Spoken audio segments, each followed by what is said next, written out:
Today's video is brought to you by our friends over at Extra, the people out there helping you build proper credit, ladies and gentlemen. You know, credit's one of those important things in life that you absolutely need. Have you ever tried buying a home or a vehicle or anything of value and they just laughed at you? Yeah, I've been in that same situation too, and it sucks. But with a good credit rating, you can absolutely get what you want. Ladies and gentlemen, Extra is an amazing card that is the first debit card that actually builds credit. Now, becoming an Extra member is incredibly easy. All you got to do is connect your Extra card to your bank account. They scan your bank account and give you a nice new limit. And of course, they spot you for every purchase that you make the next business day. So all you have to do is buy whatever you want, video games, gas, food, whatever. And of course, with every successful transaction, Extra will spot you for that day, and the next business day, you will then cover your payment to Extra with your debit card, and effectively that will be reported as good, healthy, credit-worthy transactions to all the bureaus. And of course, Extra being a partner of the Evolve Bank and Trust, a member of the FDIC, they're very key on how to do this and how to actually help you build your credit with a debit card. And since we're gamers, we have to live with microtransactions, and Extra provides us with redeemable reward points that you can use after every single purchase that you absolutely make. And if you're wondering how to actually build your credit yourself, check out extra.app/SOG to find out more and get into the journey of building good credit today.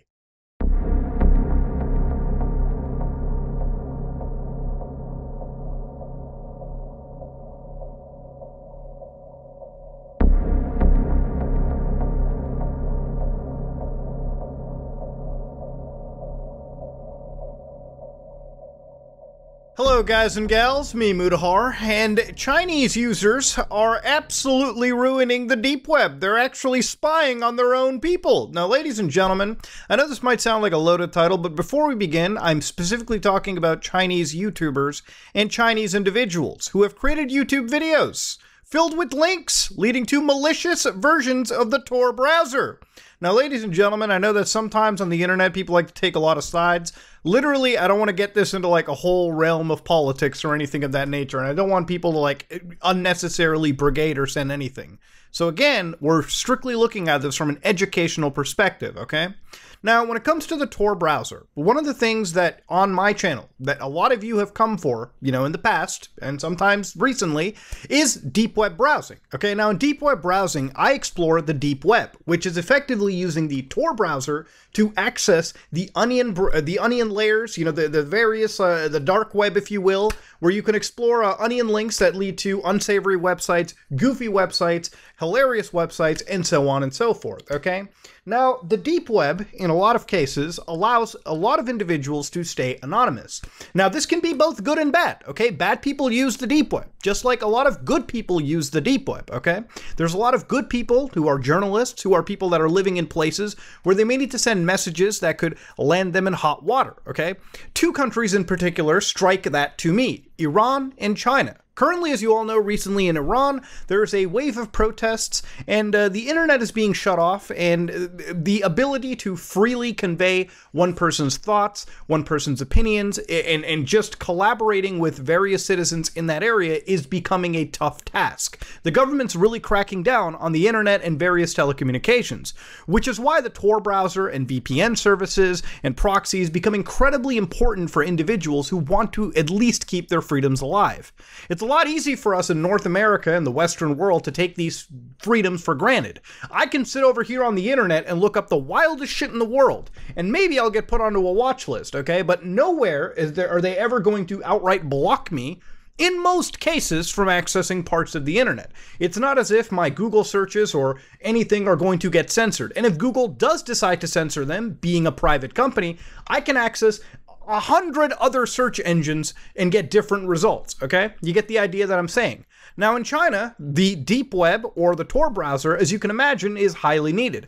Whenever I've covered Chinese websites in the past, accessing Chinese internet is its own specific game. It's its own special thing. Chinese internet is very much locked down, and if you're in China, you're behind the Great Firewall. You experience the internet from their perspective. The government can control and monitor whatever it is that they want. Now, as China enters and sort of works in the global market, these firewalls are slowly starting to have a bit of cracks in them. But of course, the Chinese still are heavily clamped on. It wasn't a few years ago where even Apple and, well, really any company, if they wanted to sell their products in China, had to remove, I believe, VPN services from even functioning on those products. It wasn't until these Chinese users fled to other parts of the world, installed VPN services and profiles, then came back to China that things were a bit different. But we're getting a bit off topic here. What's important is if we look up on YouTube. Now, titling in this search prompt leads you to a lot of Chinese channels all talking about the Tor browser, how to get onto the deep web. Shay, boys, let's go! Now, of course, in a lot of cases, these people are trying to unblock pornography, okay, because in China, as far as I understand, you can't actually look at, big titties. Okay, that's a freedom we enjoy. Now, of course, there's a few other channels deep within these midst, but some of them are quite large.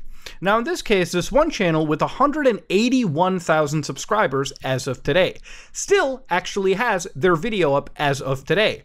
2020 guide that has about 400,000 views on it, okay? Meaning a lot of people watched it. Now, of course, 400,000 views and 405 comments seems kind of sussy-wussy to me. I bet if I translated some of these comments, I would find some botted shenanigans. But of course, that's just my assessment, okay? Simple as that.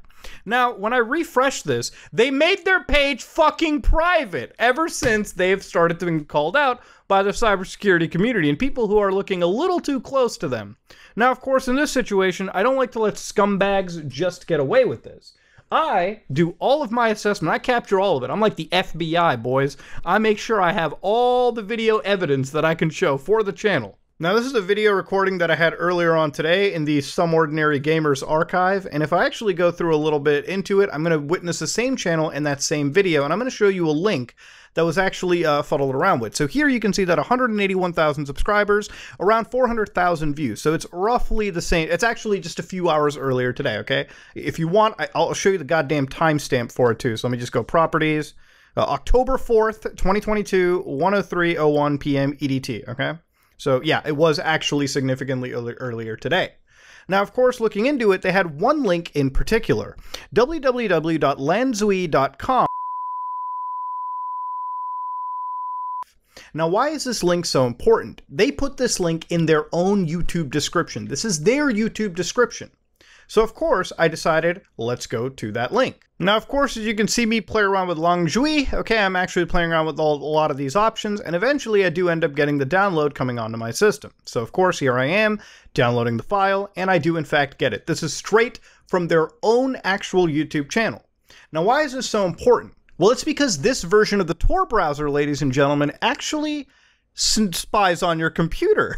And not only does it spy on your computer, but it sends back a lot of interesting information. Now, of course, I downloaded their Tor browser right over here, and here it is. You've got the whole setup page going on. It lets you pick a language, not that it actually really matters, because the actual program will default to Chinese, okay? So, for example, if you open up right here, you can see that it's actually giving me Chinese text, okay? And if I hit continue, I won't actually connect to the Tor browser simply because of the clock offset on my system. That's actually not the program's fault. Fun thing, this is actually a completely legitimate Tor browser. You can actually use this to browse the deep web. Unfortunately, in between all of the software comes one tool that actually helps send back some nefarious information. One of them is freebl3.dll. So of course, first things first, I'm going to kill off this virtual machine because we don't actually need it anymore. Now, by throwing this in VirusTotal, for instance, this is the actual program right here. Now, this looks confusing, but let me walk you through this real quickly. So this actually has a bunch of bundled files. So for instance, in the bundled files, it goes into that freebl3.dll. Now, of course, freebl3.dll goes through a bunch of different files, connects to a bunch of different IP addresses, and sends it to a bunch of different URLs that we don't really necessarily trust. If we look at freebl3's execution process, it executes and actually transfers files into something known as tormalware.exe. This will actually communicate itself to numerous different files, communicate to different IP addresses, but most importantly, where it's actually exfilling this data to is something that we want to look look into. It actually connects into something known as onion poison, which is actually an ongoing expose, an ongoing investigation regarding an infected spying browser distributed through popular YouTube channels. The URLs in particular that it communicates to are one that are a little bit sussy-wussy. So for instance, you've got the torproject.org, okay? That looks relatively okay. In fact, if you go to the torproject.org right now, like so, you can actually see that it takes you to the exact Tor webpage. This is where you actually download the Tor browser. So you click here, you download it for your operating system like a normal person would. However, it also sends it to tor-browser.io. So of course, let's open that up and see where that URL leads to. Again, I have to remind you, don't be doing this on your own system, simply because it can be quite dangerous. In fact, they give the warning now. Now, this is the exact same page that they took, and they're spreading this exact same piece of malware, okay? In fact, ladies and gentlemen, just to straight up put it as it is, okay? This is a straight up, not what I say, just a standard phishing scam, okay? I mean, it is phishing, but normally in this situation, you think that they're after things like your passwords or banking information or something with a financial focus. Where it gets really nefarious is that instead of really focusing on somebody's money, they're focusing on their identity, which is really scary. Now, there's an interesting write-up by the fellas over at Kaspersky, all right, on SecureList, and in my findings, all right, it actually mirrors exactly what they've done. Now, typically in this situation, you're going to get a second stage payload once you communicate with those specific the domain. So in this case, it's torbrowser.io and tor-browser.io, both fake spam phishing websites. Now, in this situation, the scarier thing that you get is once you've loaded it, okay, that second stage DLL, remember, it goes from freebl3.dll.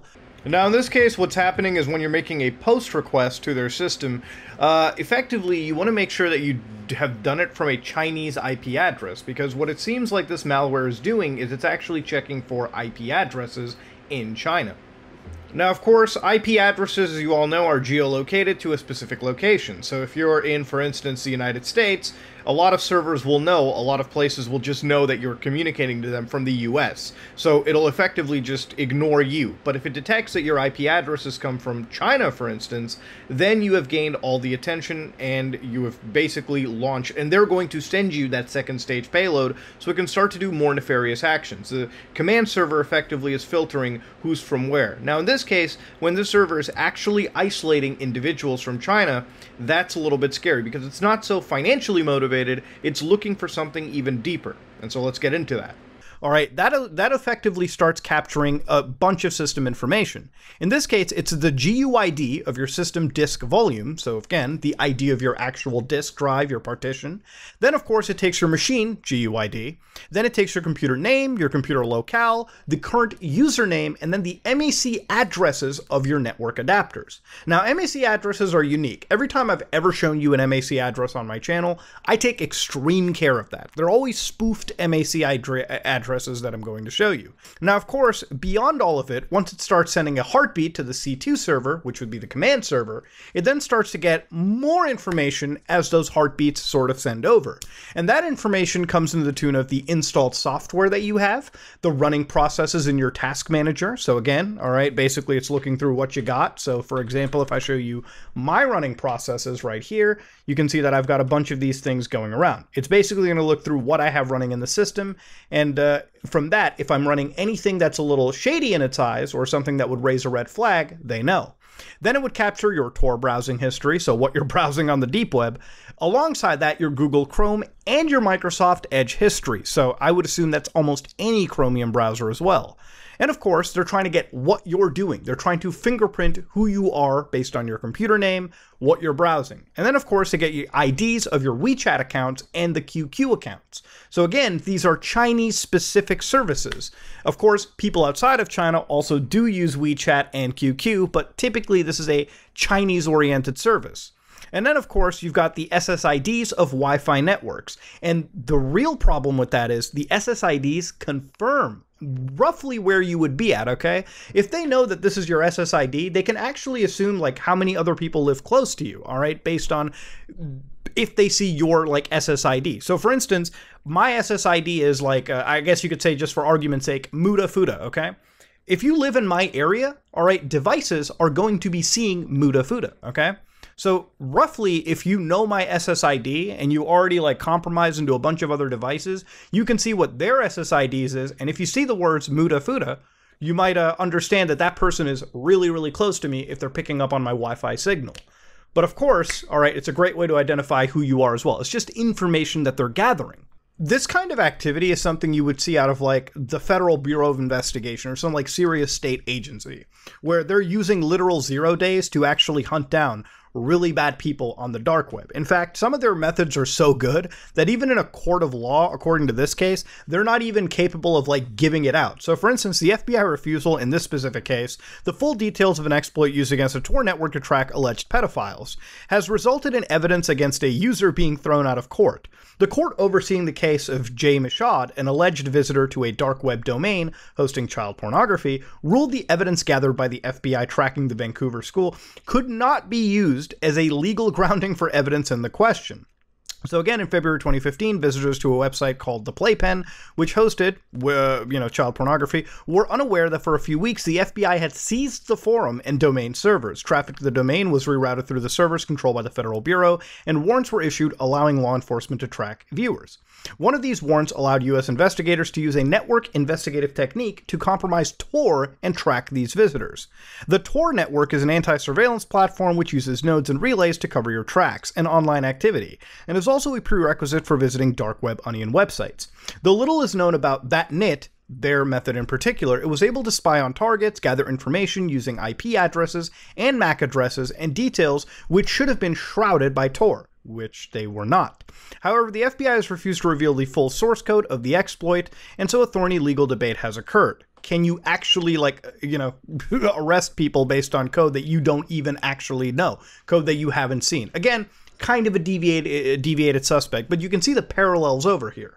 The reason why I mentioned the Federal Bureau in this case is that there's really only one group that cares this much about a personal user's information when it's not necessarily for purely financial reasons. When it's about tracking and building profiles, it really sounds like it's a government-related tool. So I don't know if this is like some weird Chinese government sort of like op that has sort of been like uncovered that's actually happening right now on YouTube, okay? There are literally channels.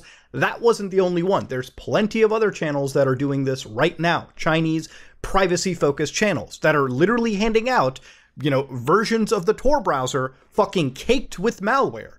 And of course, if there are Chinese users who want to maintain their privacy, download it from these people, trusting them because of language and cultural, I guess you could say connections, then those people are fucking infected. And they're getting tracked by who? I don't know. But whoever it is, they definitely want to keep a close eye and surveillance on those particular individuals or anybody who would be just slightly focused on their privacy. And again, if those people do something that's red flag-ish to begin with, well, they might be sent somewhere that we'll never hear about again. Simple as that, okay? That's one of the conspiracies that I have brewing in my head. But of course, that's one of the only conclusions that I could come up with in this. So one final thing that I wanted to say in all this is whenever you are from a country that you need apps. So one thing that I definitely want to talk about too before I end this is when you're downloading Tor Project, download it from torproject.org, okay, right from that URL. And of course, when you're on here, make sure you download the signature files and of course, for whatever version of Tor you're downloading, for whatever operating system to be specific. And of course, what you can do is just make sure that it is actually matching the, fingerprint that you've downloaded. And there's a quick way to do that. The Tor project actually tells you exactly what methods to follow if you have different systems. So for Windows, you got to download different GPG tools, for Mac, different tools, and for Linux, we already got that stuff built into our systems, boys and girls, so we're absolutely fine there. And of course, it teaches you how to fetch the developer key, and then of course, verify the signature finally. So make sure you do these steps if you want to use Tor, just to make sure that what you're downloading is actually completely legitimate and not caked in something that's actually tracking you. The whole point of Tor is to have no surveillance, no tracking, and no censorship. If you fail to do these steps, you may actually completely ignore the first 2 points of this, okay? Maybe even the third one, who knows? Honestly, I'm going to report this to, friends over at YouTube. I'm going to be referencing this really, simply because it's some scary shit. It really is. People are at risk by somebody who's tracking their personal private information. using this privacy-focused tool that I so nearly and dearly love. It's fucked up. It really is. And honestly, it needs to be stopped on YouTube. But yeah, ladies and gentlemen, this is us exposing a weird Chinese op of states, well, seems like state surveillance. I don't know. I could be wrong. I hope I'm wrong. I really do. If you like what you saw, please like, comment, and subscribe. Dislike if you dislike it. There's no sniper rifle. I'm out.